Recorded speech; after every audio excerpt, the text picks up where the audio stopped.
pagi semuanya. Bagaimana kabar kalian semuanya? Semoga kabar kalian semuanya selalu sehat dan tetap semangat.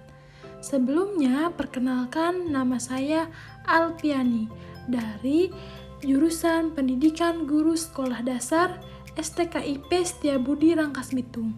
Biasa dipanggil dengan nama Ibu Alpi. Pada video kali ini, Ibu akan membahas tentang ilmu pengetahuan alam (IPA), materi panas dan perpindahannya, kelas 5.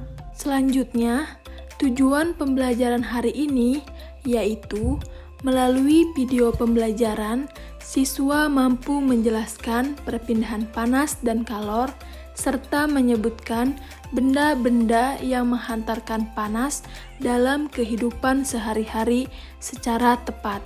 Selanjutnya, pembahasan materi pada video ini yaitu yang pertama, panas atau kalor. Yang kedua, suhu. Yang ketiga, pengaruh panas terhadap benda. Yang keempat, perpindahan panas. Dan yang terakhir, konduktor dan isolator panas. Nah, anak-anak, tanpa berlama-lama, kita langsung ke pembahasan yang pertama, yaitu panas atau kalor. Anak-anak, pasti kalian semua pernah berjalan di bawah teriknya sinar matahari, kan? Kira-kira apa yang kalian rasakan ketika berjalan di bawah teriknya sinar matahari tersebut? Tentunya tubuh kalian akan terasa panas, bukan? Nah, panas yang kalian rasakan itu berasal dari sinar matahari. Anak-anak, jadi panas disebut juga kalor. Panas adalah energi yang berpindah akibat perbedaan suhu. Anak-anak, tahukah kalian apa sumber panas yang ada di sekitar lingkungan kita? Sebelumnya, perlu kalian ketahui bahwa sumber panas adalah segala sesuatu yang menghasilkan panas atau kalor. Adapun sumber panas yang ada di sekitar kita yaitu matahari, api unggun, kompor yang dinyalakan, setrikaan yang dinyalakan, dan dua benda yang saling bergesekan. Selanjutnya, manfaat panas. Anak-anak, perlu kalian ketahui bahwa panas atau kalor itu memiliki banyak manfaat, terutama bagi manusia, karena manusia tidak bisa bertahan hidup tanpa adanya panas. Nah, berikut adalah manfaat panas. Yang pertama, bagi manusia, yaitu energi panas matahari dapat menerangi bumi. Yang kedua, yaitu energi panas matahari dapat dimanfaatkan untuk mengeringkan padi, garam, ikan asin, dan mengeringkan pakaian basah. Yang ketiga, uap panas sebagai pembangkit listrik tenaga uap air atau bisa disebut PLTU. Yang keempat, panas setrikaan untuk membantu merapikan pakaian yang kusut. Yang kelima, api digunakan untuk memasak atau merebus air. Selanjutnya, manfaat panas bagi tumbuhan. Anak-anak, perlu kalian ketahui, energi panas matahari dapat membantu proses pembuatan makanan pada tumbuhan yang disebut sebagai proses fotosintesis. Selanjutnya, pembahasan yang kedua, suhu. Suhu merupakan ukuran derajat panas atau dinginnya benda. Kemudian, tinggi rendahnya suhu secara tepat diukur menggunakan termometer. Termometer yang digunakan sehari-hari adalah termometer suhu badan dan ruangan. Suhu dapat dinyatakan dalam 3 satuan, yaitu Celsius, Fahrenheit, dan Kelvin. Satuan yang umum digunakan di Indonesia yaitu Celsius. Contohnya, ketika badan kalian terasa panas atau demam, suhu badan kalian itu akan diukur menggunakan termometer. Selanjutnya, pembahasan yang ketiga, yaitu pengaruh panas terhadap benda. Panas atau kalor dapat mempengaruhi suatu benda dan suatu benda dapat mengalami perubahan jika diberi panas atau kehilangan panas. Ada dua istilah pengaruh panas terhadap benda, yaitu pemuaian. Pemuaian adalah bertambahnya ukuran atau volume suatu benda karena menerima panas. Yang kedua yaitu penyusutan. Penyusutan adalah berkurangnya ukuran atau volume suatu benda karena melepas panas. Contoh pengaruh panas terhadap benda yang pertama yaitu ban. Anak-anak, ban kendaraan yang berisi gas, contohnya seperti ban sepeda pada gambar tersebut, ketika digunakan atau dijemur saat cuaca sangat panas, gas pada ban tersebut akan memuai dan dapat menyebabkan ban tersebut meletus. Nah, sebaliknya, ketika malam hari, gas pada ban tersebut akan menyusut. Maka dari itu, tekanan udara pada ban sepeda atau ban kendaraan yang lain harus cukup agar tidak meletus saat mengalami pemuaian dan tidak kempes pada saat mengalami penyusutan. Selanjutnya, contoh yang kedua yaitu kabel listrik. Nah, anak-anak, ini adalah gambar kabel listrik. Kabel listrik tersebut terbuat dari logam. Ketika udara panas, maka kabel akan mengalami pemuaian, sehingga kabel listrik menjadi lebih panjang. Dan ketika udara dingin, maka kabel listrik akan mengalami penyusutan, sehingga menjadi lebih pendek. Nah, itulah sebabnya kabel listrik dipasang agak kendor, sehingga pada malam hari atau ketika udara dingin, kabel listrik tidak putus karena mengalami penyusutan. Bisa diperhatikan pada gambar tersebut, kabel listrik pada siang hari mengendor dan pada malam hari menyusut atau lebih pendek. Nah, anak-anak, kabel listrik tersebut pada siang hari mengalami pemuaian dan pada malam hari mengalami penyusutan. Selanjutnya, contoh yang ketiga yaitu rel kereta api.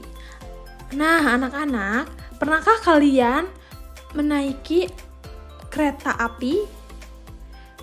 Harus kalian ketahui, rel kereta api pada siang hari akan mengalami pemuaian atau memanjang karena suhu cuaca yang sangat panas.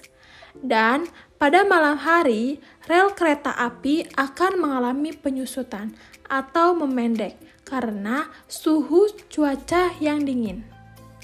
Selanjutnya, kita akan menyanyikan lagu Perpindahan Panas karya Muhammad Jasmani.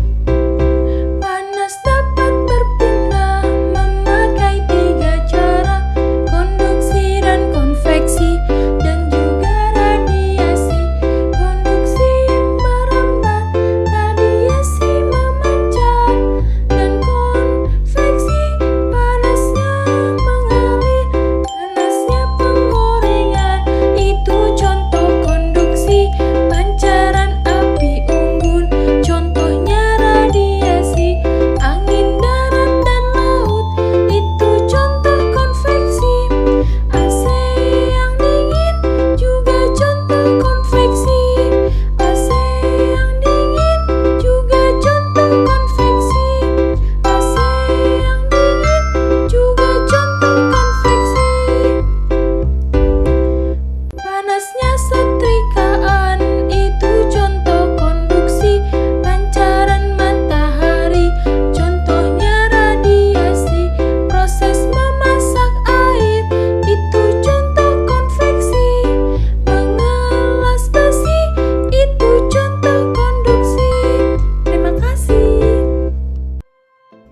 Selanjutnya, materi yang keempat yaitu perpindahan panas.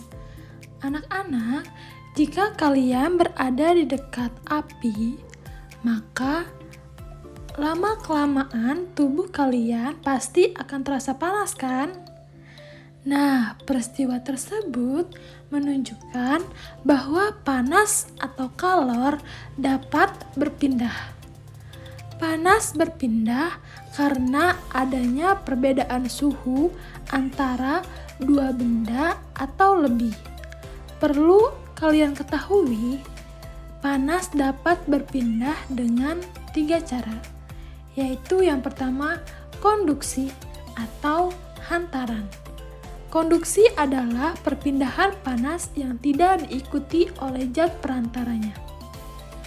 Yang kedua, konveksi atau aliran. Konveksi adalah perpindahan panas yang diikuti oleh zat perantaranya. Yang ketiga, radiasi atau pancaran. Radiasi adalah perpindahan panas tanpa ada zat perantara. Selanjutnya, contoh peristiwa konduksi, yaitu yang pertama, ujung batang logam akan terasa panas jika ujung yang lain dipanaskan. Nah, anak-anak, contohnya ketika kalian mengaduk sebuah kopi yang panas atau teh yang panas, maka ujung sendok yang kalian pegang akan terasa panas. Yang kedua yaitu knalpot motor. Menjadi panas saat mesin dihidupkan.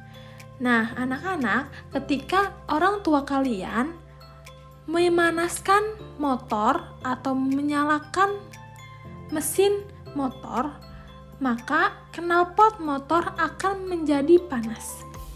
Dan contoh yang ketiga yaitu tutup panci menjadi panas saat dipakai untuk menutup rebusan air. Nah, anak-anak, selain contoh tersebut, masih banyak contoh-contoh peristiwa konduksi di dalam kehidupan sehari-hari. Selanjutnya, contoh peristiwa konveksi. Yang pertama yaitu memanaskan air di atas kompor yang menyala. Anak-anak, pernahkah kalian melihat ibu kalian sedang memanaskan atau merebus air di atas kompor yang menyala? Nah, contoh tersebut termasuk ke dalam peristiwa konveksi. Yang kedua yaitu asap pabrik yang naik melalui cerobong asap. Contoh yang ketiga yaitu terjadinya angin laut pada siang hari dan terjadinya angin darat pada malam hari. Nah, anak-anak, contohnya yaitu angin laut pada siang hari digunakan oleh seorang nelayan untuk kembali ke daratan karena angin laut berhembus ke arah darat.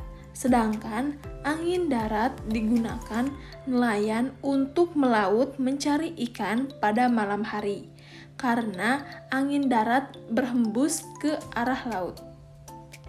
Selanjutnya, contoh peristiwa radiasi. Yang pertama yaitu tubuh terasa hangat ketika berada di dekat sumber api. Misalnya, api unggun. Ketika kalian berada di dekat sumber api seperti api unggun atau kompor tungku, maka tubuh kalian akan terasa hangat. Selanjutnya, contoh yang kedua yaitu panas matahari bisa sampai ke bumi walaupun melalui ruang hampa di luar angkasa. Contoh yang ketiga, pakaian menjadi kering ketika dijemur akibat panas sinar matahari. Nah, anak-anak, selain ketiga contoh tersebut, masih banyak contoh-contoh peristiwa radiasi di dalam kehidupan sehari-hari. Seperti menjemur padi, menjemur ikan asin, dan lain sebagainya. Selanjutnya, pembahasan yang kelima, konduktor dan isolator panas.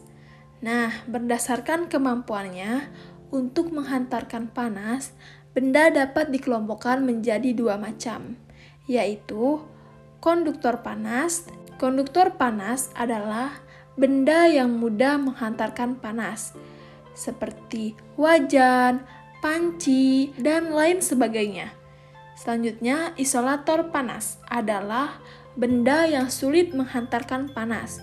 Contohnya, plastik, kertas, kain, dan masih banyak contoh-contoh yang lainnya. Nah, anak-anak, mungkin itu saja pembahasan materi hari ini tentang panas dan perpindahannya. Semoga video pembelajaran ini dapat bermanfaat. Akhir kata, Assalamualaikum warahmatullahi wabarakatuh. Terima kasih semuanya.